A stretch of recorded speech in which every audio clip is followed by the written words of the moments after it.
Hello everyone, thanks for tuning into the Spring 2025 update. GavsWeatherVids. So here we go again, time to bring you more spring data. We're up to update number 4. Of course, GavsWeatherVids spring forecast will be released on Sunday, the 23rd of February. So a short season of updates for spring, as always, because take December off, have a bit of a rest after the winter updates. But anyway, we're going to turn it into spring updates now, and I should get on with your 4th update in a moment. Going to be a January data special.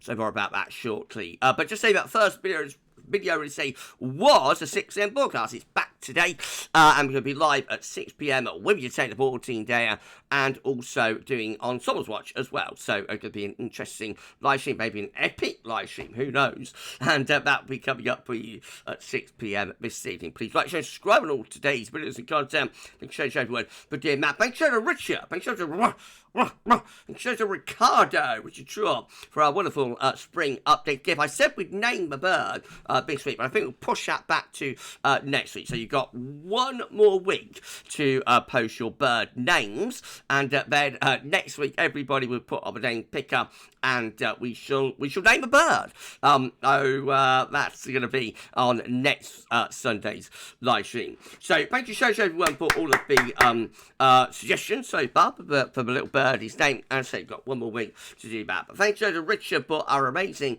spring updates gift. Thanks to Shrine Britain for sorting out all of the years for us on this update. Thank you so much, Shrine. Hashtag Team Gav, Rich and Shrine and Terry as well, working away for us. Thank you so much to hashtag Team Gav.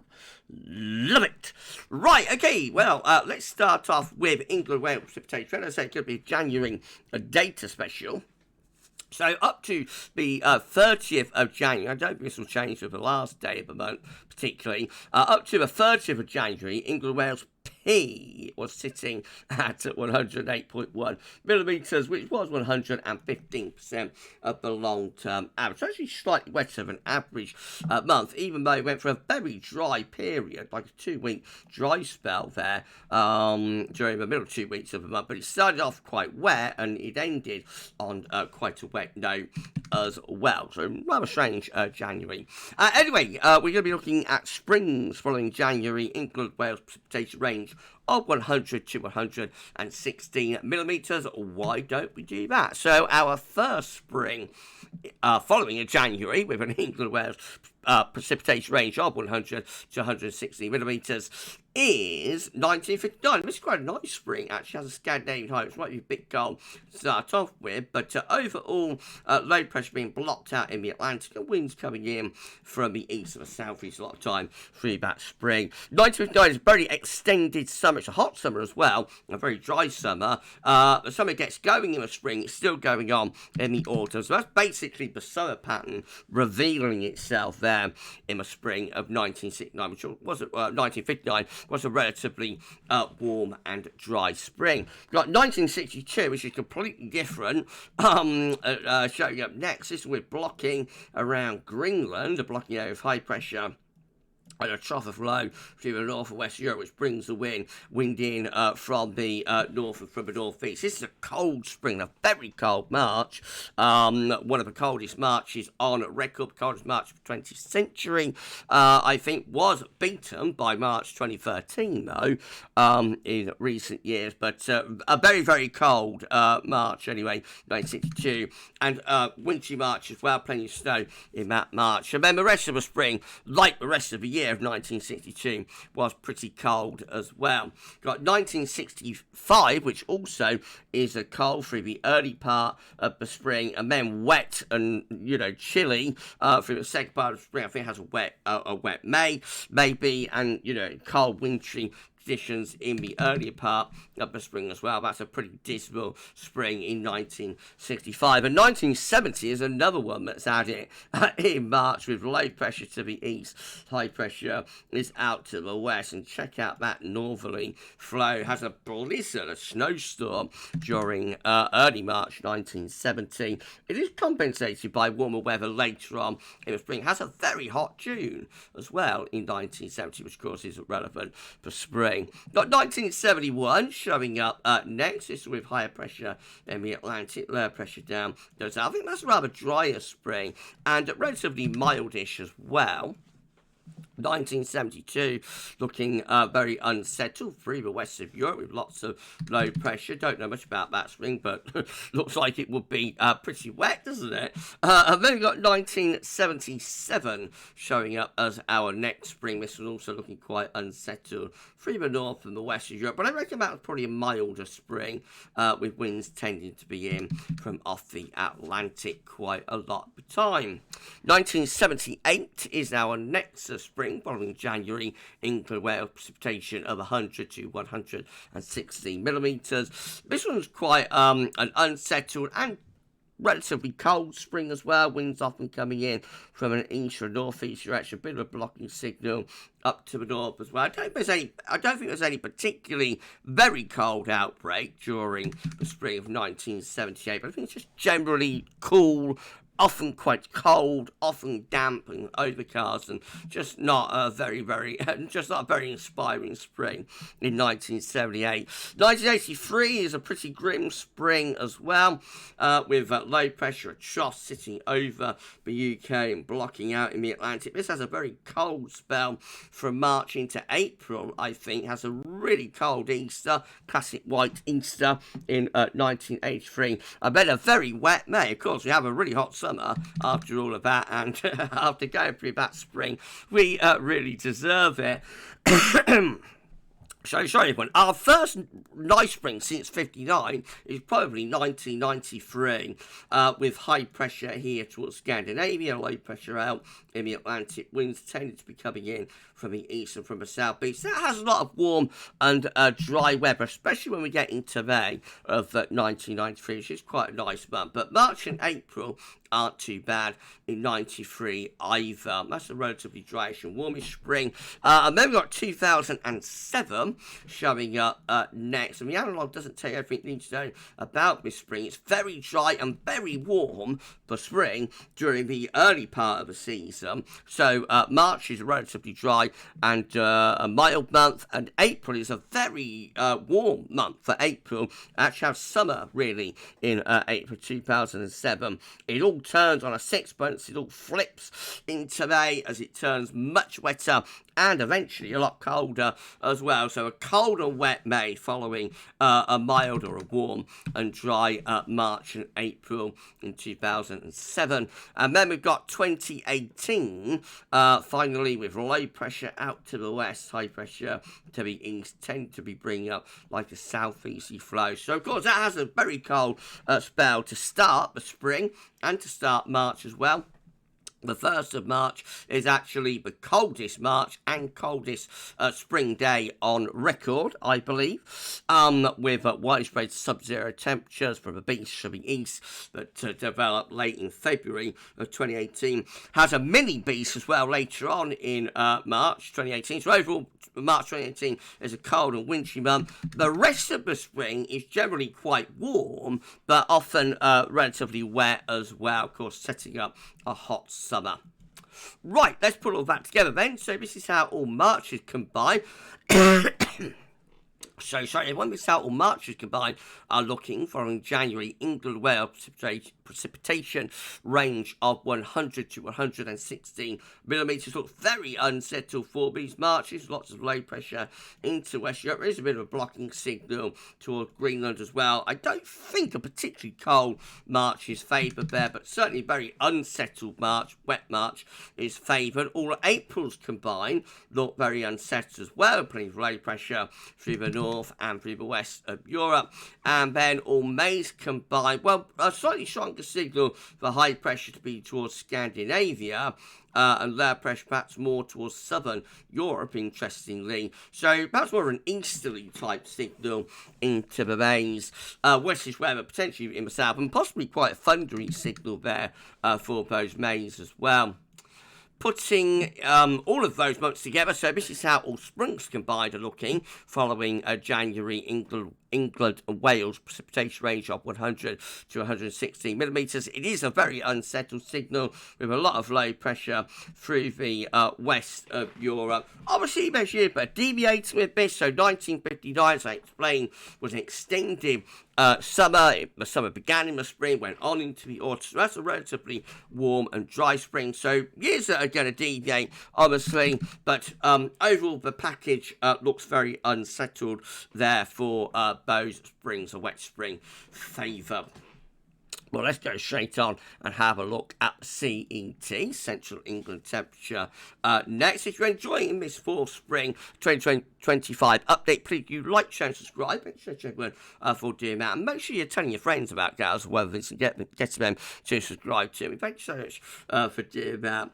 Right, so CET for January 2025 came in at 3.4, which was 0.4 degrees below the 61 to 1990 average, 1.2 degrees below the 91 to 2020 average, by the way. So significantly colder than average January compared to the modern average. A little bit cold average, even compared to 61 to 1990. So our second package of analogues is going to be looking at January's following, following January's with a CET range of 3.2 to 3.6. That places January 2025 nicely in the middle of that range. So we start off with 1953. The spring 1953 looking anticyclonic, actually, kind of high pressure around. So I think that could be quite a nice spring with a fair amount of dry weather included. Then we got spring of 1956 showing up next. That follows a freezing calm sub-zero CET February, by the way. So the spring of 1956 has high pressure out to west, above average heights, low pressure down to south. Quite a dry spring, that one. Probably starting off quite cold and getting a bit milder later on in the spring. Then we've got 1958. This is very cold early spring. High pressure up towards Greenland, low pressure through the continent, winds coming in from a northeasterly direction. Has a really wintry spell in March of 1958. We've got 1964 as our next spring. This is looking quite a nice spring. High pressure up towards Scandinavia, winds in the presumably a very easy spring. I think that has quite a lot of dry and, mild weather in with it. Got 1965 showing up again, as we explained. This is a cold and unsettled spring and, has cold and wintry March in particular in 65. Got 1978 showing up again as well. Low pressure continent, higher pressure up here. Relatively cool, dismal, very uninspiring spring in 1978. 1986 follows a freezing cold sub-zero CET February as well. This with low pressure almost parked over the UK and out in the Atlantic. High pressure is over here. Often cold, has a very cold, very cold April, really, and often wet as well. There is snow at times during the spring of 1986. 1991's a nice spring. This one with high pressure in from the Atlantic into Northern Europe, often bring the wind in from the east. It has a lot of dry and often quite pleasant weather, I think, in the spring of 91. 2001 is a cold and wet spring. Lots of low pressure through the northwest Europe and out into the Atlantic as well. March and April have regular cold interludes. Very wet April as well, by the way, in 2001. And overall, a lot of cold weather through March and April 2001. It does get a lot better into May, but even that month is quite unsettled. Oh, and then we've got 2013 showing up as well. This one with a strong blocking area of high pressure to the north. Low pressure is down to the south. Winds coming in from the east. So this gets extremely cold. I do mean extremely cold from like the middle of March to the middle of April. Very unusually in this spring. So freezing cold weather with widespread snow and even blizzard conditions through the second half of March into early April 2013.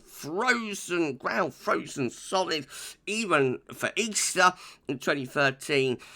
It gets milder later on, but even so, May 2013 is also a colder than average month. And overall, that is a very cold season that we have in 2013. And then we've got 2021 finally, with a blocking area of high pressure up towards Greenland, Iceland, and a trough of low across the north and the west of Europe, winds coming in from the northeast. This has a cold March, it has a mild March, has a cold April, coldest April since 1986, and the coldest May since 1996. March isn't too bad in 2021, but then, you know, the cold really gets going in April. Oh dear.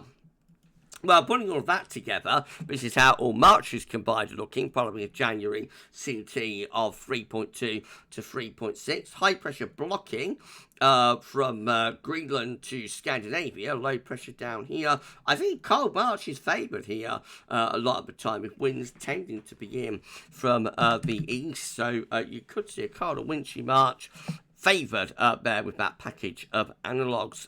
April's combined, also favouring colder weather. High pressure in the Atlantic going up towards Greenland. Low pressure is away to the east. Winds tend to be coming in from a north or a northeast direction. Cold April is favoured there. Easterly March, northerly April, and then all May's combined, well, probably still quite unsettled. Low pressure generally coming in from the Atlantic, but with high pressure to the west of Spain, it is at least more of a westerly signal, so a rather milder signal for the Mays, but still a little bit on the mixed side. And all springs combined, following January CET range of 3.2 to 3.6, looks pretty bad, I have to say. Trough of low pressure through the north and west Europe, blocking around Greenland and Iceland. The winds very often coming in from a cold northeast direction. Again, obviously there's years, but deviating with this 1991 was quite a nice spring, for example. So you get deviations and exceptions to the norm, but that's how it looks overall when you put the package of analogues together. One thing I did note about that analogue package is that a lot of those years have cold Februaries. So just out of interest, you know, for our own interest purposes, I thought I would have a look at how the all Februaries combined look for all of those years. Do you want to see it?